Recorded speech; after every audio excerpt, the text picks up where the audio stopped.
Olá, é uma honra estar aqui para apresentar o livro Defesa Cibernética e Mobilização Nacional, organizado pelo professor Marcos Guedes.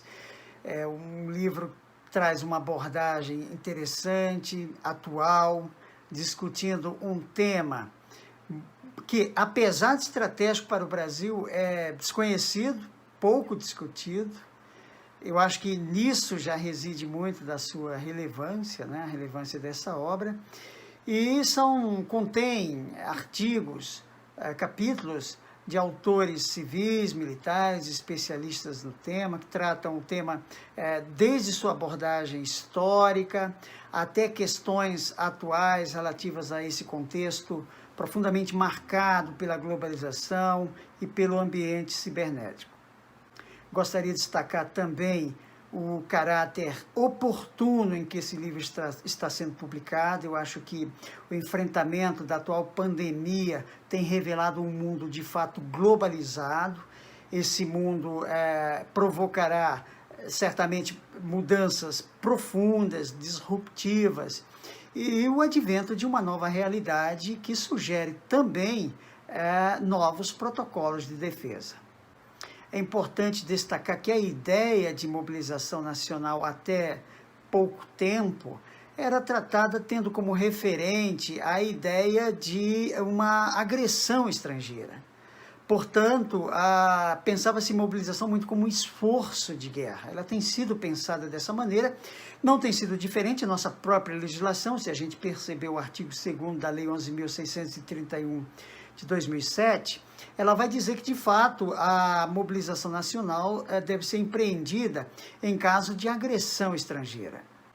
Entretanto, é importante pensar e discutir que, no início do século XXI, a ideia de mobilização ela deve ir muito além daquele modelo clássico westphaliano de Estado Nacional, né? Diante de ameaças cada vez mais fluidas, imprevisíveis, difusas, que exigem do Estado novas ferramentas céleres, inclusive relacionadas a capacidades de inteligência e cibernéticas também. É importante destacar que nesse mundo, com esse novo tipo de ameaça, que poderíamos incluir aí, além dos ataques cibernéticos, os desastres ambientais, por que não as pandemias também, é um mundo em que guerras não têm sido mais declaradas. Até porque a natureza das ameaças colocam questões que são contínuas. Temos que notar que o significado de mobilização nacional, em sua substância, continua o mesmo. Ou seja, capacitar o Estado para o enfrentamento da crise que coloca em risco a sua própria segurança nacional. O que se deve ter em conta agora é que, para além da ideia de integridade territorial tendo como referência aquela agressão estrangeira, a mobilização nacional deve ser pensada também como instrumento de defesa das instituições, das populações diante de crises que possam levar a nação a um quadro de paralisação ou de insegurança geral. Eu gostaria de destacar, por fim, o fato de que esse livro ele constitui-se uma espécie de alerta para a necessidade do desenvolvimento de uma cultura de mobilização nacional. Para um país carente de traços republicanos como é o Brasil, o exercício da mobilização em si constitui um caráter pedagógico. Nesse sentido, a mobilização nacional passa a ser uma espécie de ferramenta fundamental para despertar de uma nação, de um programa e de seus interesses mais estratégicos. Olá, eu sou o professor Denison de Oliveira, do Departamento de História da Universidade Federal do Paraná, e estou participando do livro Defesa Cibernética e Mobilização Nacional, a convite do professor Marcos Aurélio Guedes de Oliveira, da Universidade Federal de Pernambuco.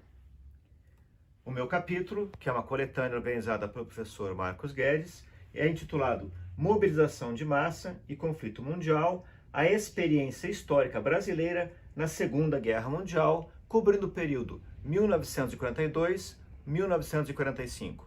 Esse capítulo revela algumas das dimensões que foram verificadas na mobilização de massa que o Brasil experimentou durante aquele grande conflito. Uma das principais constatações que eu gostaria de adiantar aqui é que o peso dessa mobilização foi dividido de maneira profundamente desigual. Boa leitura. Olá, é com muita satisfação que queria apresentar-lhes a pesquisa desenvolvida na Universidade Federal de Santa Catarina pelas professoras Graciela De Conte Pagliari, Daniele Jacom Aires Pinto e Juliana Vigiano. Nós coordenamos aqui na universidade os grupos de pesquisa e de extensão GESED e GEPI, que foi no âmbito desses grupos que conduzimos a nossa pesquisa sobre mobilização nacional em tempos de cyberameaças, ou seja, como as Forças Armadas podem mais bem se preparar, no caso da mobilização nacional, considerando também agora as existências das cyberameaças. A nossa pesquisa se centrou especialmente na fase do preparo e como resultados apresentamos então um primeiro policy paper, que foi o resultado do trabalho do projeto, e agora esse policy paper então é apresentado para vocês como um capítulo do nosso livro de mobilização nacional. A professora Daniele continuará na sequência fazendo para vocês a apresentação mais específica do desenvolvimento da pesquisa. Obrigada pela palavra, professora Graciela. Como a senhora já adiantou, nosso trabalho ele centra-se na fase do preparo para esse processo de mobilização e ele propõe, numa análise prospectiva, a ideia de uma analogia da tríplice hélice da inovação para uma tríplice hélice estratégica, onde o setor privado, o setor público, efetivamente baseado nas Forças Armadas, e as academias, os institutos de ensino superior, tivessem um papel fulcral na elaboração não só de respostas inovativas, mas de estratégias de proteção e de mobilização contra ataques cibernéticos, E essas estratégias em dois caminhos. Num caminho, efetivamente, de contra-ataque, ou seja, de entender quem cometeu tais ataques e revidar, e num caminho de resiliência, ou seja, de restabelecer o mais rápido possível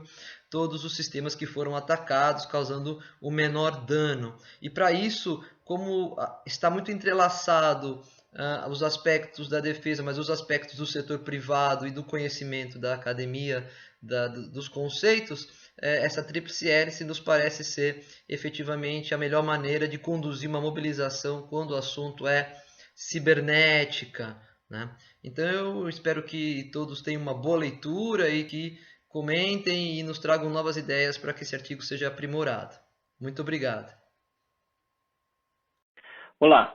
Sou o professor Gilles Vilar Lopes e escrevi conjuntamente com o pesquisador Pedro Henrique Gonçalves, da Universidade Federal de Rondônia, o capítulo intitulado Impactos da Inteligência Cibernética nas Ações e Atividades relacionadas à mobilização nacional no Brasil.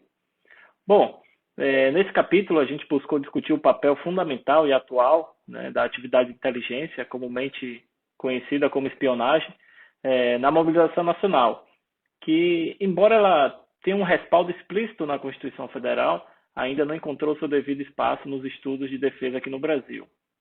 Para tanto, a gente apresenta a atividade de inteligência cibernética como uma ferramenta imprescindível para a tomada de decisão político-estratégica e destacamos os possíveis desafios e oportunidades para as duas fases da conscrição em massa, tendo sempre como norte o caráter excepcional dessa ação e a natureza internacional da ameaça.